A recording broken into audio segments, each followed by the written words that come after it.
Hello guys, welcome back to our channel. Episode ആരംഭിക്കുമ്പോൾ കാണിക്കുന്നത് പാറു ശേഖരനെ കൂട്ടിക്കൊണ്ട് വീട്ടിലേക്ക് പോകുന്നതാണ്. അത് പിന്നെ മോളെ എന്റെ കണ്ണടയെന്ന് ശേഖരൻ പറയുമ്പോൾ പാറു പറയുകയാണ്, കണ്ണ് കാണാത്ത മുത്തശ്ശന് എന്തിനാ കണ്ണാടി?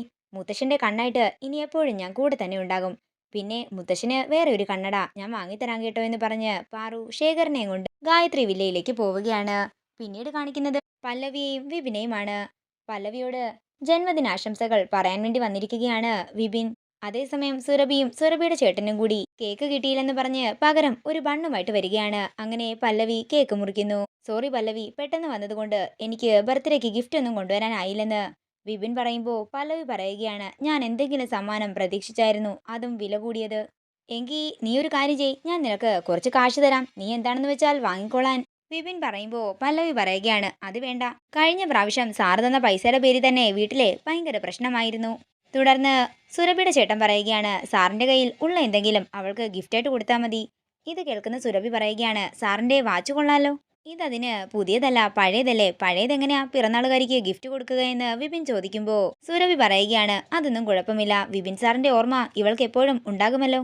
അങ്ങനെ വിപിൻ ആ വാച്ചഴിക്കുമ്പോൾ പല്ലവി പറയുകയാണ്, അതെന്റെ കയ്യിലേക്ക് അങ്ങ് കെട്ടിത്തന്നാലെന്താ? അങ്ങനെ വിപിൻ പല്ലവിക്ക് വാച്ച് കെട്ടി കൊടുക്കുകയാണ്. കൊള്ളാം സാർ, എനിക്കിഷ്ടമായെന്ന് പല്ലവി പറയുന്നു.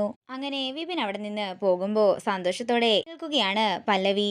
പിന്നീട് കാണിക്കുന്നത് വിശാലിന്റെ വീടാണ്. സുശീലയും പ്രതാപനും കൂടി ഹാളിലിരുന്ന് ഓരോരോ വർത്തമാനങ്ങളൊക്കെ പറഞ്ഞുകൊണ്ടിരിക്കുകയാണ്.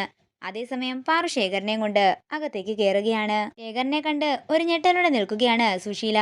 വാ മുത്തശ്ശ എന്ന് പറഞ്ഞ് പാറു ശേഖരനെയും കൊണ്ട് അകത്തേക്ക് പോകാൻ ഒരുങ്ങുമ്പോൾ സുശീല പറയുകയാണ്, നിക്ക് നിക്ക്, ഈ സാധനത്തിനെയും കൊണ്ട് നീ എങ്ങോട്ടേക്ക് പോവുകയാ? കണ്ണി കണ്ടവരെയൊക്കെ നീ എന്തിനാ ഇങ്ങോട്ടേക്ക് വിളിച്ചോണ്ട് വരുന്നത്?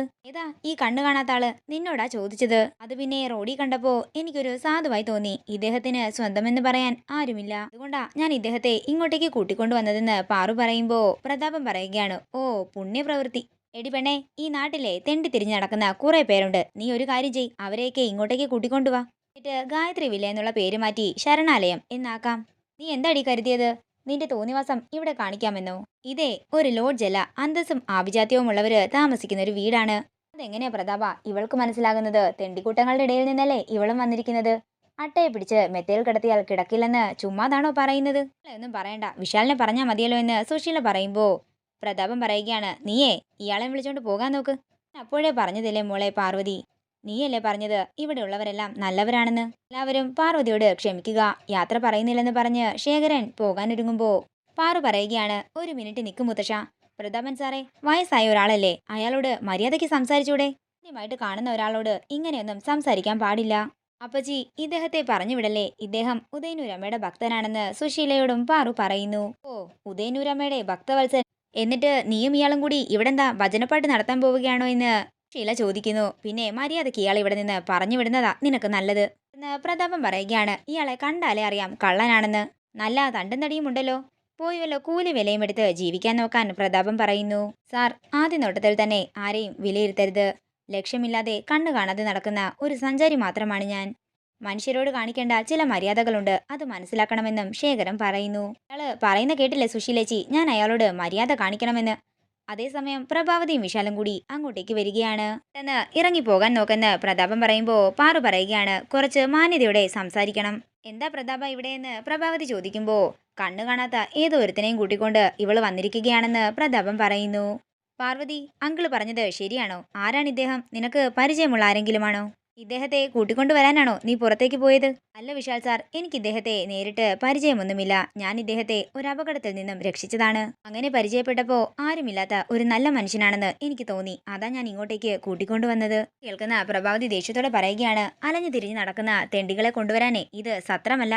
ഇയാൾക്ക് എന്തെങ്കിലും രോഗമുണ്ടോ എന്ന് ആർക്കറിയാം? ഇയാൾ ഇവിടെ കിടന്ന് ചത്തുപോയാൽ ആരാ സമാധാനം പറയുന്നത്? ചേച്ചി, തീരുമാനമെടുക്കേണ്ടത് ചേച്ചിയാ. ഇയാൾ ഇവിടെ കിടത്തണോ അതോ അടിച്ചിറക്കണോ എന്ന് പ്രതാപൻ ചോദിക്കുന്നു. ഞാനെന്തിനാ ആവശ്യമില്ലാത്ത കാര്യങ്ങളൊക്കെ എടുത്ത് തലയിൽ വെക്കുന്നത്?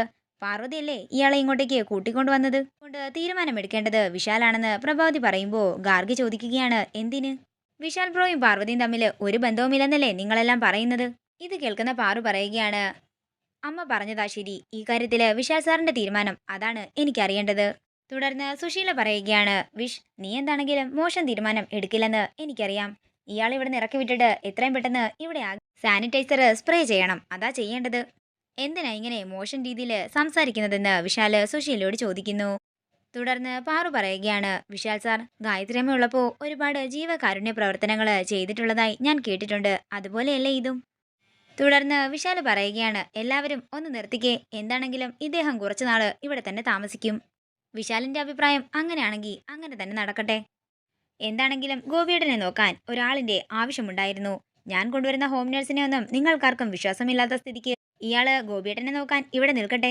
ഇത് കേൾക്കുന്ന പ്രതാപം പറയുകയാണ്, അയാളെ നോക്കണേ തന്നെ രണ്ടുപേര് വേണം. അയാൾക്ക് കാഴ്ചയില്ല. അപ്പോഴാ അളിയനെ നോക്കാൻ. ഇത് കേൾക്കുന്ന ശേഖരൻ പറയുകയാണ്, എൻ്റെ കണ്ണിന് മാത്രമേ കുഴപ്പമുള്ളൂ. ആരോഗ്യത്തിനും എൻ്റെ കാതിനും ഒന്നും ഒരു കുഴപ്പവുമില്ല. ഞാൻ നോക്കിക്കോളാമെന്ന് ശേഖരൻ പറയുന്നു. അല്ല, ഇയാളുടെ പേരെന്താണെന്ന് പ്രഭാവതി ചോദിക്കുമ്പോൾ ശേഖരൻ പറയുകയാണ്, ചന്ദ്രൻ, ചന്ദ്രശേഖരൻ. പരിചയമുള്ളവര് ചന്ദ്രേട്ട എന്ന് വിളിക്കും. ഇത് കേൾക്കുന്ന പാറു പറയുകയാണ്, ശേഖരൻ, അപ്പോ ഇയാളാണോ ഗായത്രിയമ്മ എന്നോട് പറഞ്ഞ ആള്? പറയുന്ന ജോലി കൃത്യമായും വൃത്തിയായും ചെയ്യണം. ശമ്പളമൊന്നും പ്രതീക്ഷിക്കണ്ട, തിന്നാൻ തരും, അത്രമാത്രം. എന്താ, സമ്മതമാണോ എന്ന് പ്രഭാവതി ചോദിക്കുമ്പോൾ സമ്മതമെന്ന് ശേഖരൻ പറയുന്നു. തുടർന്ന് ശേഖരനെ നിർത്താൻ സമ്മതിച്ചതിന് പാറു വിശാലിനോട് നന്ദി പറയുകയാണ്. ഇത് കേൾക്കുന്ന സുശീല പറയുകയാണ്, ശരി, എങ്കിലേ എനിക്ക് നിങ്ങളോട് ഒരു കാര്യം കൂടി ചോദിക്കാനുണ്ട്. ആരാണെന്ന് പോലും അറിയാതെ ഇയാളെ ഇവിടെ കയറ്റി താമസിപ്പിക്കാമെങ്കിൽ എന്തുകൊണ്ട് ജാസ്മിനെ ഇങ്ങോട്ടേക്ക് കൊണ്ടുവന്നൂടാ? ഇത് കേൾക്കുന്ന വിശാല് പറയുകയാണ്, ഈ കാര്യത്തിന് ഞാനല്ലേ ഉത്തരം പറഞ്ഞത്. അതുകൊണ്ട് ജാസ്മിന്റെ കാര്യത്തിൽ തീരുമാനമെടുക്കുന്നത് പാർവതി ആയിരിക്കും. തുടർന്ന് പ്രഭാവതി പറയുകയാണ്, ജാസ്മിന്റെ കാര്യത്തിൽ നീ ഒരു തീരുമാനം പറഞ്ഞിട്ട് വേണം ചന്ദ്രശേഖരന്റെ കാര്യത്തിൽ എനിക്കും തീരുമാനം പറയാൻ. ഞാൻ അമ്മയോട് ആദ്യം മുതലേ പറഞ്ഞിട്ടുള്ള കാര്യമാണ്. ഞാനല്ല ജാസ്മിനെ ഇവിടെ നിന്ന് ഇറക്കിവിട്ടത്. തുടർന്ന് ഗാർഗി പറയുകയാണ്, ഞാനാണ് ജാസ്മിനെ ഇവിടെ നിന്ന് ഇറക്കിവിട്ടത്. എന്റെ അഭിപ്രായം ചോദിക്കുകയാണെങ്കിൽ അവളെ ഈ വീടിന്റെ 7 അയലത്ത് കയറ്റാൻ പാടില്ല. അതിന് നിന്നോടാരാ അഭിപ്രായം ചോദിച്ചത്? സുശീലെ, ജാസ്മിനോട് പെട്ടിയെല്ലാം പാക്ക് ചെയ്ത് വെച്ച് ഇങ്ങോട്ടേക്ക് വരാൻ പറയാൻ പ്രഭാവതി പറയുമ്പോൾ പ്രഭാവതിയെ തന്നെ നോക്കി നിൽക്കുകയാണ് പാറു. ഇതോടുകൂടി ഇന്നത്തെ എപ്പിസോഡ് ഇവിടെ തീരുകയാണ്. വീഡിയോ ഇഷ്ടമായെങ്കിൽ മറക്കാതെ ലൈക്ക് ചെയ്യുക, ഷെയർ ചെയ്യുക, കമന്റ് ചെയ്യുക. കൂടുതൽ സീരിയൽ അപ്ഡേറ്റ്സിനായി മറക്കാതെ സബ്സ്ക്രൈബ് ചെയ്യുക നയൻസ് ക്രിയേഷൻസ്.